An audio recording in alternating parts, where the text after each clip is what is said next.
Edição especial, apenas em áudio, do Evangelho em 3 minutos.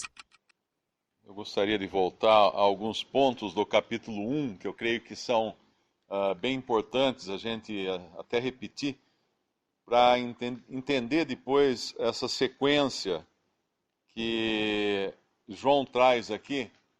Ele traz um livro de juízo, a gente sabe disso. Ele apresenta o Senhor aqui como juiz, aquele que tem os pés como bronze, como latão. É o único que andou realmente de maneira justa nesse mundo, e o único que tem capacidade de julgar. Tem os cabelos brancos como a neve, que tem sabedoria suficiente também para julgar. E o interessante é que, se a gente voltar um pouquinho no capítulo 1, versículo 7,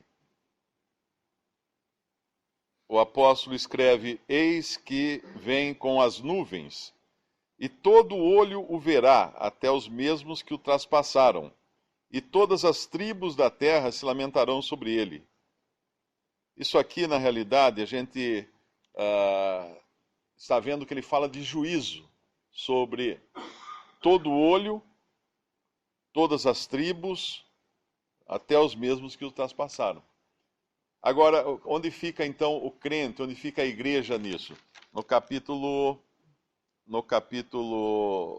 1 mesmo, versículo 17. E eu, quando o vi, caí a seus pés como morto. E ele pôs sobre mim a sua destra, dizendo-me: não temas, eu sou o primeiro e o último.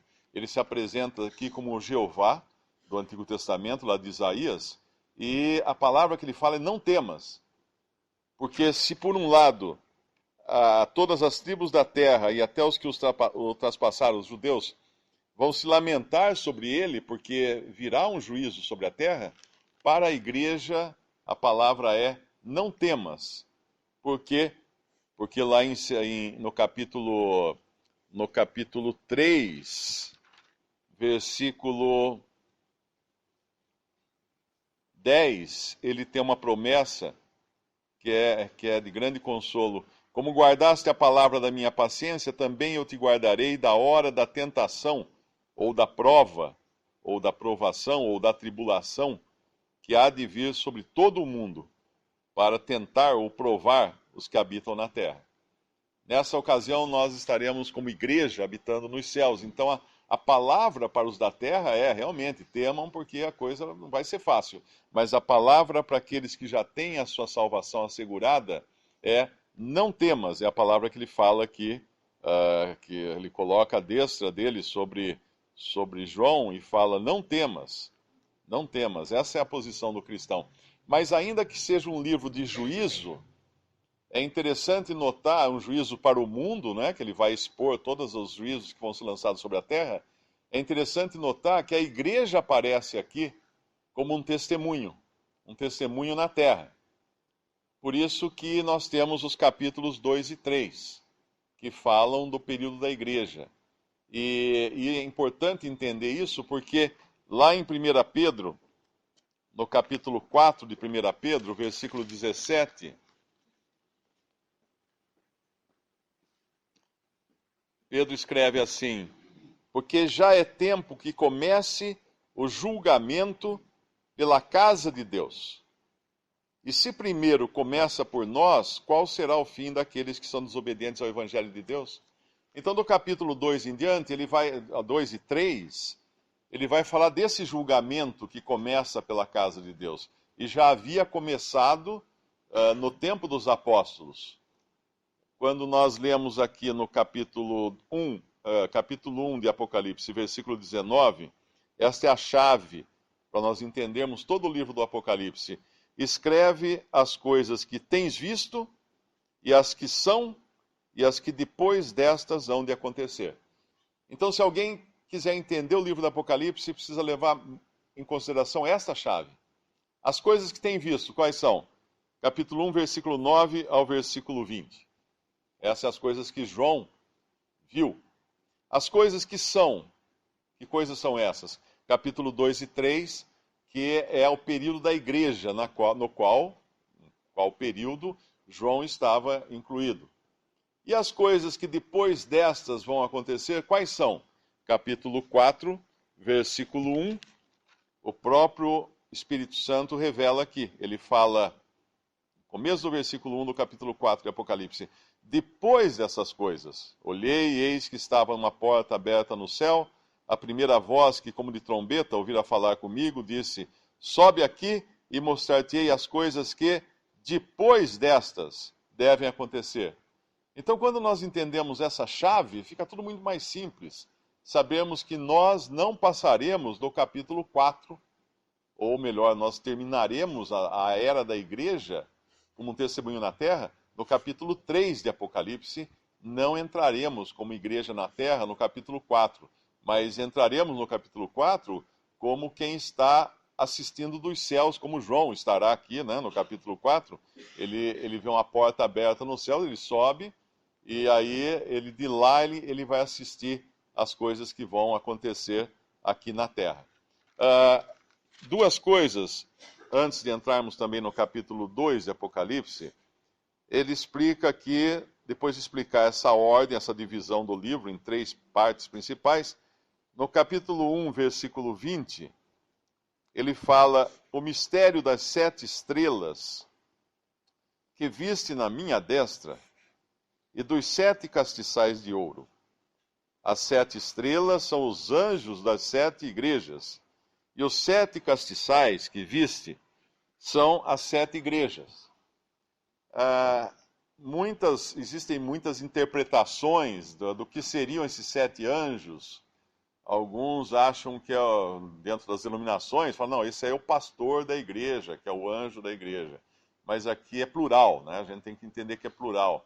Quando nós vamos lá em Gênesis, e Gênesis nos ajuda também a entender alguma coisa de Apocalipse, nós entendemos que Deus colocou as estrelas no céu. Deus colocou o sol, a lua e as estrelas. E as estrelas para servirem de guias. De guias. Tem uma passagem, eu não sei se é em Hebreus, obedecer aos vossos guias que vos ensinaram a palavra. Eu acho que é isso, não é? Hebreus, talvez? Hebreus 13.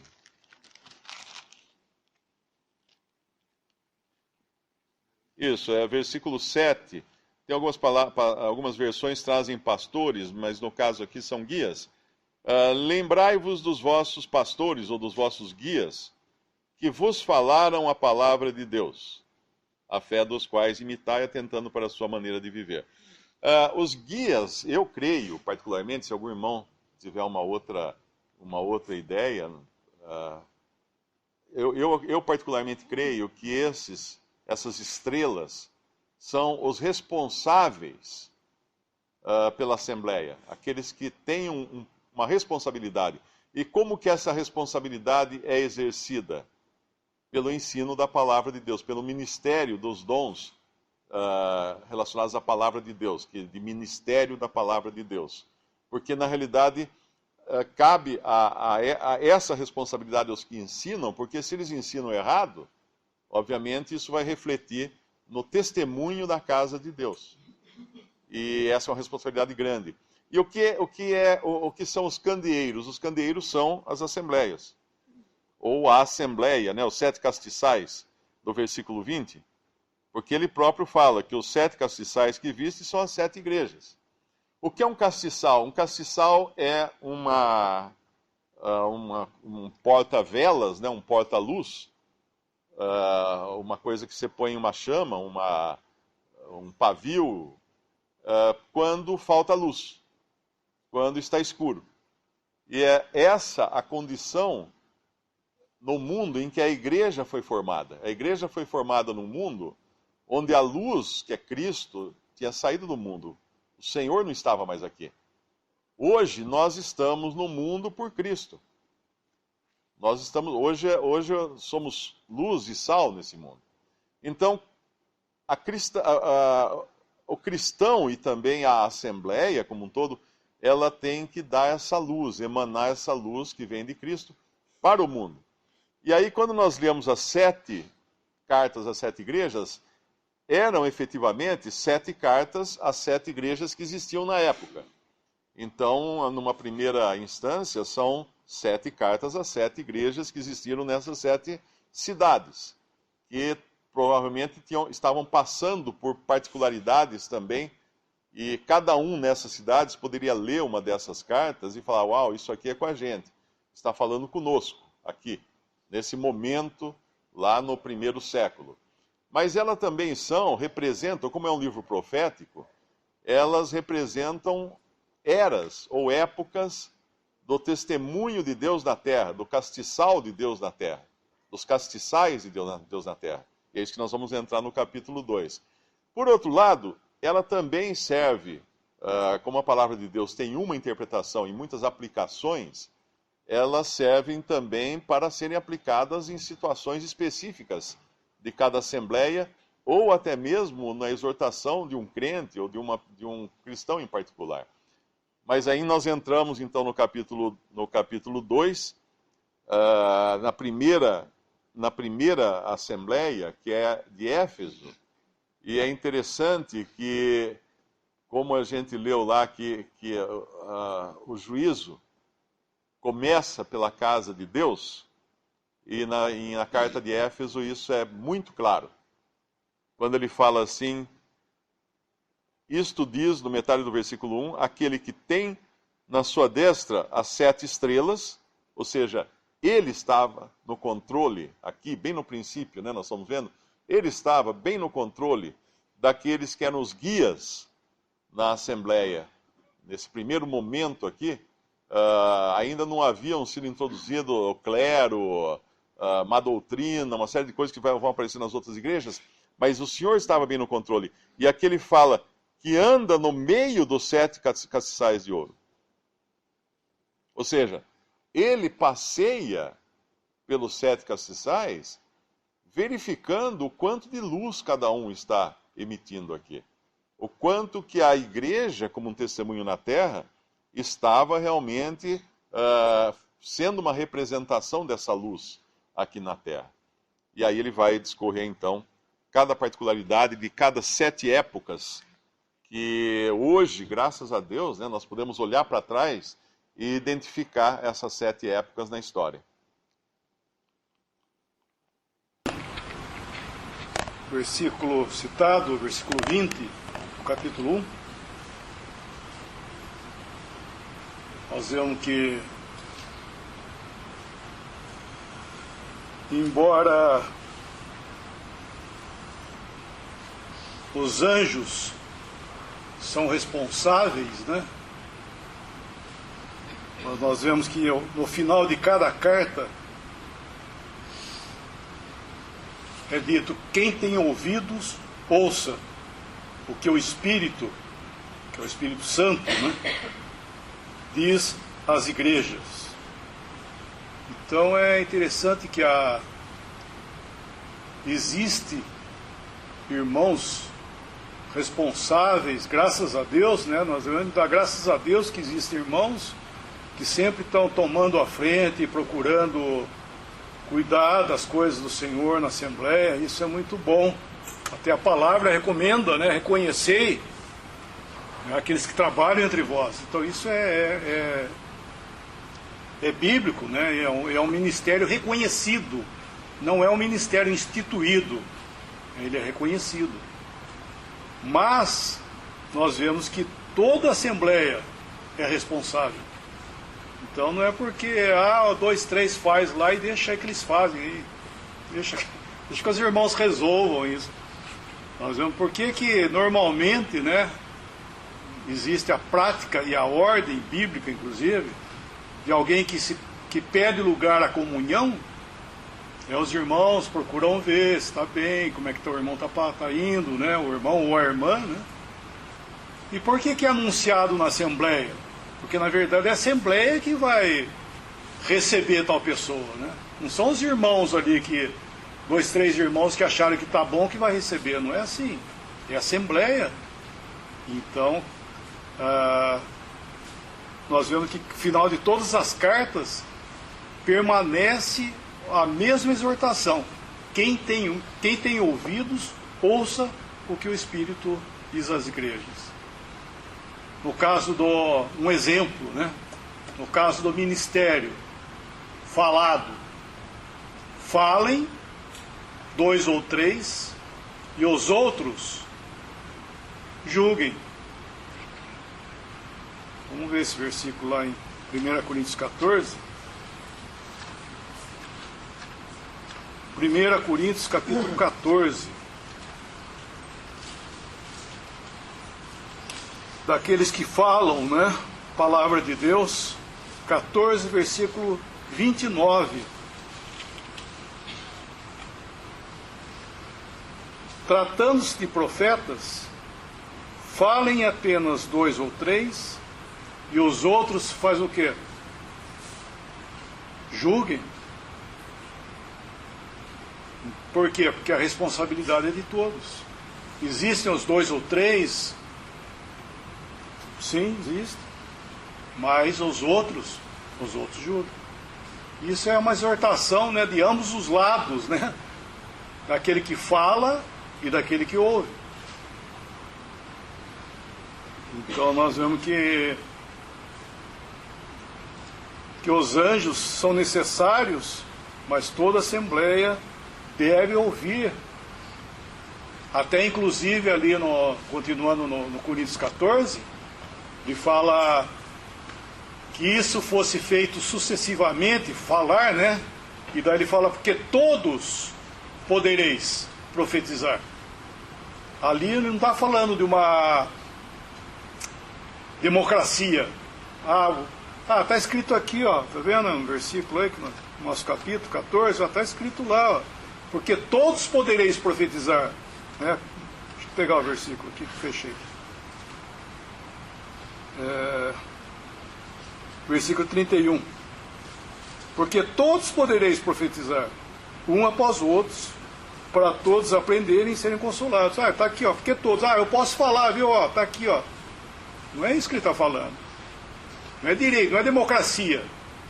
Aqui está dizendo que todos, nós, todos irmãos, logicamente, podem ter o privilégio de serem usados pelo Senhor para trazer uma palavra. Né? E se todos podereis, é no sentido, todos deveríamos estar no espírito tal, prontos para ser usados pelo Senhor para trazer uma palavra para a Assembleia. Então aqui não é democracia, aqui é privilégios de poder falar a palavra e os outros, né? Uma vez que eu me calo, eu faço parte desses outros que julguem a palavra. Sem dúvida nenhuma, o ministério das irmãs é um ministério muito importante, e elas têm o seu círculo de atuação, porque em 1 Coríntios 11 fala da mulher orar e profetizar. E como esse assunto que o irmão mencionou em 1 Coríntios 14, o que caracteriza ali é aquela expressão, quando vos ajuntais, significa que é uma reunião formal da Assembleia. Então, ali, as irmãs não vão profetizar. As mulheres estejam caladas, diz a palavra. Todos podereis profetizar, mas nesse caso ali, nós vemos, segundo as instruções de Paulo, que as mulheres estejam caladas, segundo o que ele vai ensinar, o que ele já ensinou também no capítulo 11 de 1 Coríntios. Por quê? Porque falem 2 ou 3 por sua ordem, ou seja, cada um aqui pode ter algo, irmãs e irmãos, pode ter algo para contribuir, para compartilhar nesse momento. Então ali, falando de profecia, talvez o caráter era um pouquinho diferente do que nós estamos vendo hoje. Hoje nós estamos vendo que isso que tem sido falado, por exemplo, é uma espécie de profecia. Os irmãos estão nos ensinando, relembrando, alertando, exortando, eles estão profetizando nesse aspecto. Mas o espírito dos profetas estão sujeitos aos profetas. Então cada um aqui tem algo para falar, mas não fala. Por quê? Porque tem um falando já. Então nós estamos julgando isso. Então, voltando lá para Apocalipse capítulo 2, versículo 2, existe algo aqui também que o Senhor, nesse caráter de juiz, julgando, nós vemos o Senhor em Hebreus sendo o sumo sacerdote, nós vemos ele em 1 João como sendo o advogado, 2 João 2, 1 João capítulo 2, versículo 1, e aqui nós estamos vendo, como os irmãos mencionaram, o Senhor julgando. Então, eu estava pensando em relação a esse capítulo 2, que os irmãos já falaram durante todos esses anos, muitas vezes nós temos que relembrar. Versículo 2, capítulo 2, versículo 2. Eu sei as tuas obras, e o teu trabalho, e a tua paciência, e que não podes sofrer os maus. Puseste à prova os que dizem ser apóstolos, e o não são, e tu os achaste mentirosos. Aqui nós vemos três coisas: obras, trabalho e paciência, que não seguem com as coisas que são muito importantes, e nós encontramos no capítulo 1 de 1 Tessalonicenses. Vamos abrir 1 Tessalonicenses.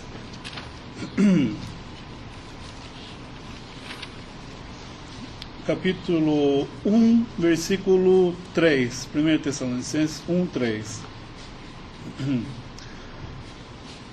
Lembrando-nos sem cessar da obra da vossa fé,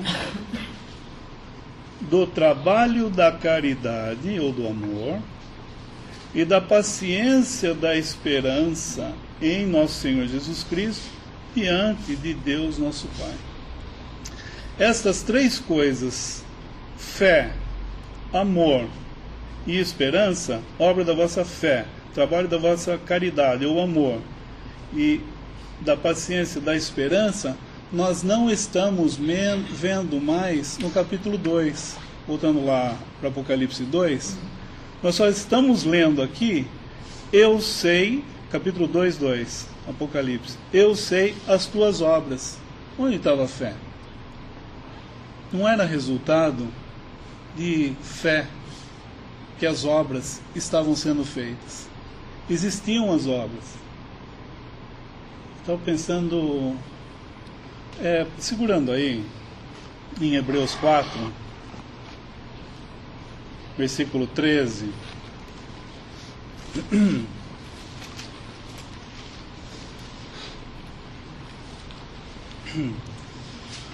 Muito citado também na pregação do Evangelho, e é precioso demais quando nós pensamos no Senhor Jesus, em relação a Levítico 2, quando fala da oferta de manjares, que é um caráter, um tipo de oferta em que fala da humanidade do Senhor por causa dos ingredientes dessa oferta. Flor de farinha, por exemplo, não havia sombra de variação.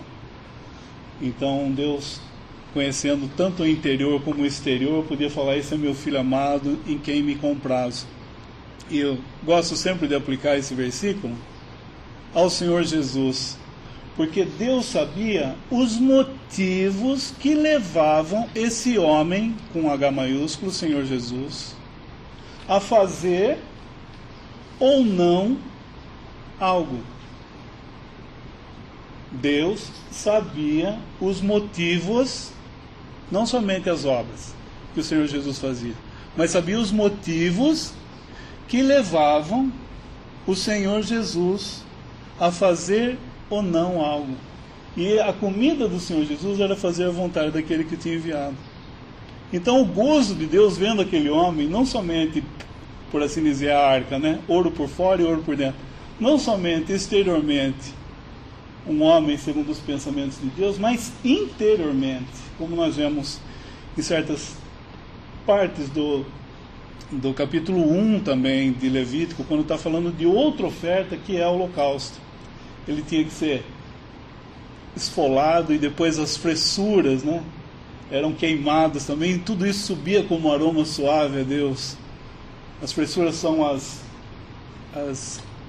os órgãos, né, maiores, as vísceras maiores, coração, ou seja, conhecia o coração desse homem, as afeições desse homem, os rins, né? Rins fala de consciência, pensamento, onde filtra, né? Onde é o filtro. Então Deus sabia o que se passava na consciência, não tinha nada naquele homem que pudesse desagradar a Deus. Então tudo isso queimado, sabe, o fígado, o caráter dessa pessoa era queimado e subia como aroma suave. Então eu gosto de aplicar isso aqui, não está falando disso, fazendo uma aplicação, como o meu irmão mencionou, existe a interpretação, que é aquilo que Deus está dizendo segundo a palavra, mas nós podemos fazer com limites a aplicação dessa mesma palavra para outras coisas. Então, nesse versículo 13 de Hebreus 4, fala assim: e não há criatura alguma encoberta diante dele, nenhum dos que estão presentes e ouvindo estão encobertos. Todas as coisas estão nuas e patentes aos olhos daquele com quem temos de tratar. Então todas as coisas estão nuas e patentes aos olhos daquele com quem temos de tratar. Então o Senhor Jesus estava nu e patente aos olhos daquele com quem ele tinha que tratar. Voltando lá em Apocalipse 2, então quando fala assim de obras, existiam as obras. O teu trabalho, existia o trabalho. E a paciência, ou essa perseverança, existia, mas não estava relacionada à esperança. O trabalho não estava relacionado ao amor, não era feito segundo o Senhor Jesus, não era feito no mesmo, o motor, aquilo que movia a fazer as obras, não tinha essa segunda palavra, que é, então, eu sei as tuas obras de fé, não era segundo a fé, o teu trabalho que não estava vendo, não que não fosse, mas nós não vemos mais aqui o amor ou a caridade, e a paciência, que não era resultado da esperança. Então, havia já nesse primeiro momento aqui na igreja de Éfeso, isso, havia obra, esse para quem cuja a revelação foi a revelação mais elevada, ou seja, Paulo revelou coisas, escrevendo a igreja de Éfeso, coisas mais elevadas. Até um irmão costuma chamar essa daqui de segunda epístola aos Efésios, ele fazendo, parafraseando, né? Então, existia obra, trabalho, paciência, para quem tinham sido reveladas coisas elevadas, mas não havia essas segundas coisas: fé, amor e paciência. Então, isso pode acontecer também, transportando para nós hoje, mesmo no meio da Assembleia, pode haver obras, e há, mas o que nós temos que estar julgando? É o que está nos movendo a fazer ou não algo, como o Senhor. O que está me movendo a falar, por exemplo? Será que eu estou buscando a minha autoexaltação, né? Porque uma das coisas em 1 Coríntios 14, que o irmão mencionou, é faça-se tudo para edificação, no versículo 26. Não é faça-se tudo para autoexaltação. Então o que eu estou buscando nas obras? O que eu estou buscando, né, em relação ao trabalho? Então nós estamos vendo isso já para essa igreja que tinha sido revelado coisas grandiosas para elas, mas o motivo já era outro. E Deus sabia bem qual era o motivo. O Senhor Jesus estava andando no meio e sabia o motivo. Ou seja, não pode ser, dizer assim, né, com toda a reverência, ele não pode ser ludibriado. Então por isso que nós andamos inúmeras vezes com as nossas bocas no pó, porque nós temos que julgar em nós mesmos, suportar muitas vezes os nossos irmãos, porque nós temos que andar juntos na Assembleia, fazendo uma aplicação novamente, mas nós temos que julgar em nós mesmos o que está me movendo a falar ou não, o que está me movendo a fazer ou não. E essa paciência, essa coisa de perseverar, ela está sendo fruto de um andar na presença do Senhor, perguntando assim: Senhor, puxa vida, nós vamos ver tua face. Então essas coisas são fundamentais. Apesar de, numa assembleia, às vezes parecer muito ativa, isso não necessariamente significa que ela é uma assembleia espiritual. Então, só um exemplo claro para nós, que nós estamos vendo aqui em Éfeso, deixar o primeiro amor. Eles não tinham falado isso, mas o Senhor identificou neles. Então pode haver uma grande assembleia que deixou o seu primeiro amor. Então passa a ser o quê? Um formalismo. Eu estou aqui porque é o primeiro dia da semana, claro, nós vivemos, né? Nós seguimos a palavra de Deus. Ou eu não estou aqui, ou eu estou aqui, não por causa dele. Então nós temos que estar sempre julgando. E se há algo no nosso coração como uma coisa prática, não estou falando utópica, uma coisa prática, diária, necessária. É falar, Senhor, e é difícil nós temos que falar isso, Senhor, eu não tenho tido essa atração por Ti, me ajuda.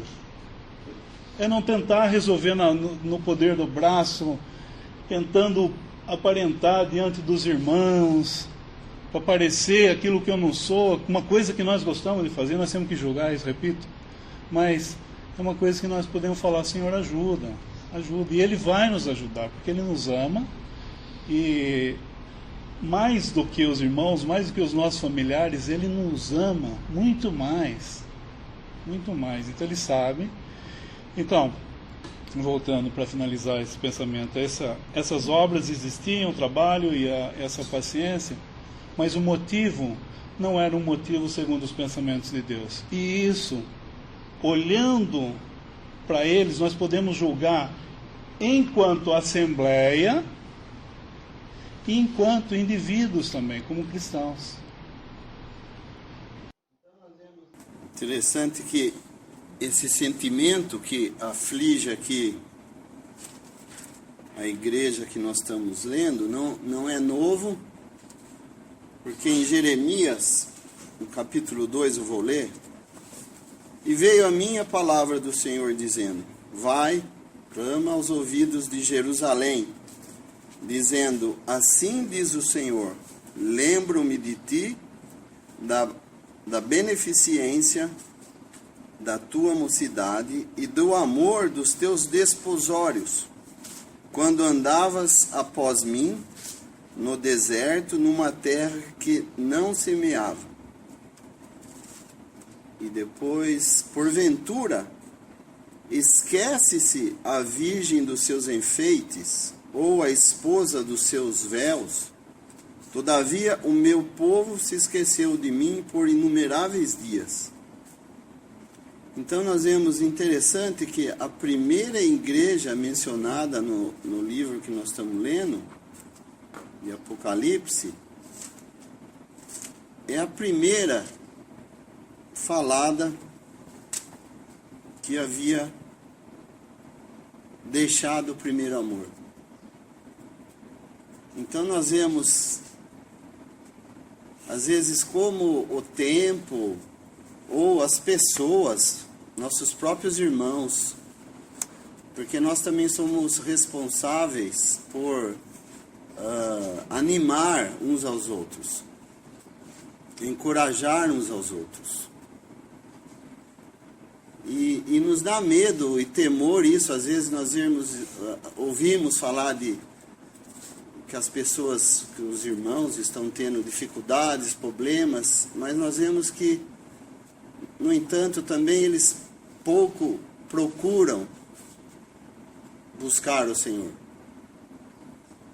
E da mesma forma aqui, quando o Senhor Jesus fala às igrejas, da primeira até a última, é como o irmão falou, é como se nós estivéssemos nos olhando no espelho. E isso deve de trazer uma resposta em cada um de nós. Nós vamos, por exemplo, aqui, alguém que já casou, alguém que vai casar, ele vai de qualquer jeito para a festa do casamento? Ou ele antes se prepara, procura fazer as melhores coisas, procura pôr a melhor roupa, as noivas se enfeitam tanto, e nós, para para virmos fazer talvez o único pedido que o Senhor fez de lembrarmos do seu nome, nós estamos aqui, às vezes, por estar, para cumprir um ato religioso. É duro ouvir isso, mas muitas vezes é a pura verdade. Então nós vemos que o que deve gerar em nós, porque o Senhor, com toda a sua misericórdia, em cada uma delas,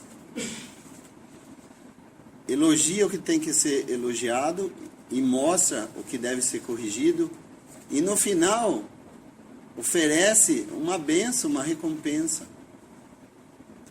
E é isso que nós vemos que deve gerar em cada um de nós, aquele mesmo sentimento de alguém que deixou a pessoa que era responsável por ele ter vida e por sustê-lo, como foi o filho pródigo.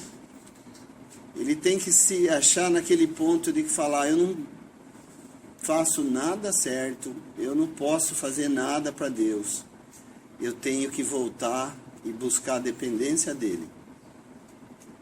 Então é isso que nos exorta aqui, nessa carta, em principal, o motivo principal, acredito eu, é o Senhor Jesus nos mostrando que nós somos falhos, fracos. Nós podemos até, como nós lemos, ter obras, mas as obras, como vemos, podem passar apenas de um subterfúgio para fazermos ou alcançarmos nossos interesses ou a nossa promoção. Mas o Senhor, como Deus, vai no fundo dos nossos corações. Ele quer saber realmente o motivo que fazemos as obras. E o motivo deve ser sempre esse, a resposta a Ele por tudo que Ele fez por nós. Não para que eu possa agradar tal ou tal irmão, ou que eu possa ser parecido como uma boa pessoa. Não, esse não é o motivo. Se for esse, vai ser queimado. Deus não aceita. O motivo deve ser estarmos aqui em resposta a essa pessoa bendita que nos deu a vida eterna. Então, que possamos sempre lembrar, porque sempre esquecemos. Quer ser por, às vezes, enganos que o inimigo quer colocar em nós, a ponto de termos medo, ou quer seja o motivo de nos adaptarmos tanto às coisas desse mundo, ao conforto desse mundo, que essas coisas se interpõem nos nossos corações para que possamos dar o devido valor à pessoa de Cristo.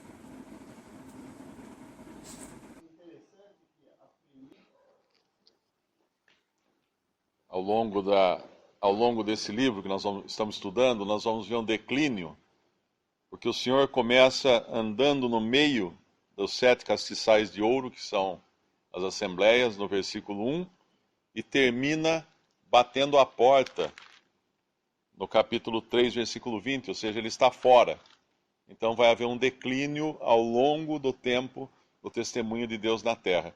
E sempre lembrando que essas 7 igrejas, aqui chamadas igrejas, não são necessariamente no sentido de igrejas onde todos são genuínos, mas aqui é o caráter da casa de Deus. Tanto é que nós vamos ver falsos apóstolos em Éfeso, vamos ver aqueles que são sinagoga de Satanás em Esmirna, vamos ver os que ensinam os filhos de Israel a doutrina de Balaão, aqui que tem no versículo 14 do capítulo 2, vamos ver Jezabel ensinando na 4ª igreja, que atira. Então, vai ter sempre uma mistura aqui, até que no final o Senhor vai estar chamando individualmente aquele que abre a porta para ele ter comunhão. Então vai ser um declínio ao longo de todas essas 7 igrejas.